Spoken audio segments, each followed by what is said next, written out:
For more on the possible White House economic plans, Dan Clifton, Director of Policy Research at Strategas Research Partners, joins us from Washington, D.C.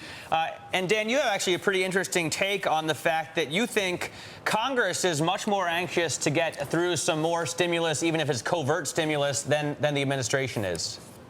Well, that's absolutely correct. The administration knows that there's a lot of stimulus coming online next year, and there's just not a patience in Congress right now. If you look at the polling of some of the major members of Congress, they're in the fight of their lives to just get reelected. A lot of them are down in the polls. The unemployment rate is the greatest indicator for political health right now, and as long as that number stays stubbornly high, their polling numbers are going to be bad. And that's why I think we're going to see Congress lead the administration for some potential stimulus measures outside just a traditional extending of an unemployment benefits or the housing tax credit as we go closer to the 2010 election. Dan, be more specific. So what kind of things could we see coming down the pike here? Well, look, I mean, the first point is that we have a transportation bill that's been stalled because healthcare has pushed any type of transportation reform that we can do.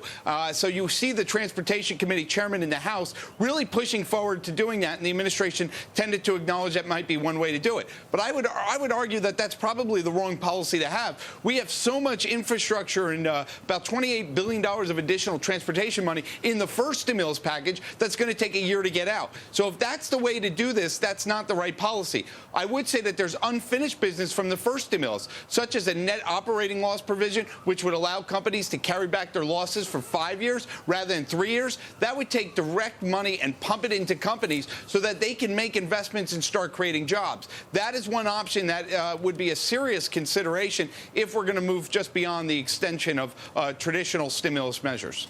But, Dan, you point out that the president had a number of tax-cutting policies in place that he wanted to push through that would have helped stimulate the economy, in your opinion. You point out that the president had a number of employment stimulative policies in place. What happened to those, and can we expect to see them again? You know, I think that's a great question. The president came out in January and he said, I am for a larger housing tax credit, a net operating loss provision, and a larger income tax cut.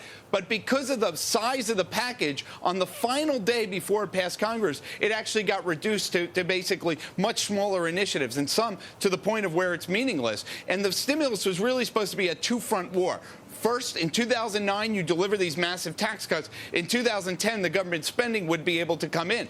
Now that those tax cuts have been removed, we're so focused on the spending, which is a 2010 story, not a 2009 story, and creating this anxiety that possibly we need a second stimulus. So hopefully, if we are going to talk about doing a second stimulus, it would be on the tax side rather than the delayed government spending side. But how likely is that? Well, I think it's very unlikely, or we would say less than a 40% probability that we would see something like that.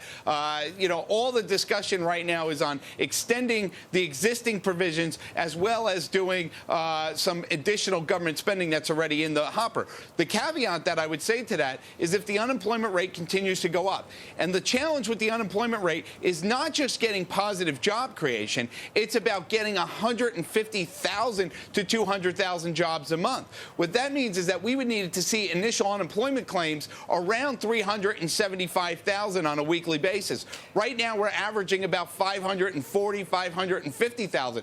We have a long way to go from there, and that means that the unemployment rate is going to continue to go higher or at least stabilize at this 10% unemployment rate, and that will start changing Congress's behavior as we head into 2010 election. So, Dan, based on what you said and what other folks have said to us, we need to have lawmakers really targeting plans that are going to stimulate economic growth here, because that's what's ultimately going to produce jobs, correct? As long as it may take, that's what's going to pay off in the long term. That's exactly correct. And what we wrote in our note this morning is that there's a correlation between private sector investment and job creation. And just doing it on the government side alone buys you some time, but it's unsustainable in the long run. And we got to take this government stimulus and kind of pass it off to the private sector, let them make the investment, and let them create the jobs. I would say that what's holding all this back, though, is this large budget deficit. the deficit will probably be reported in the next few days at $1.4 trillion. So any type of new stimulus may actually have to be paid for with tax increases somewhere else. So that's not really a net new stimulus dollar, and that is a concern as we head down into 2010 election. There's just not much room left for additional fiscal policy in terms of raising $1.5 trillion in the debt markets on an annual basis. All right, we're going to leave it on that note. Dan, thank you so much. Dan Clifton. Great, thank you. Director of Policy Research over at Strategas Research Partners.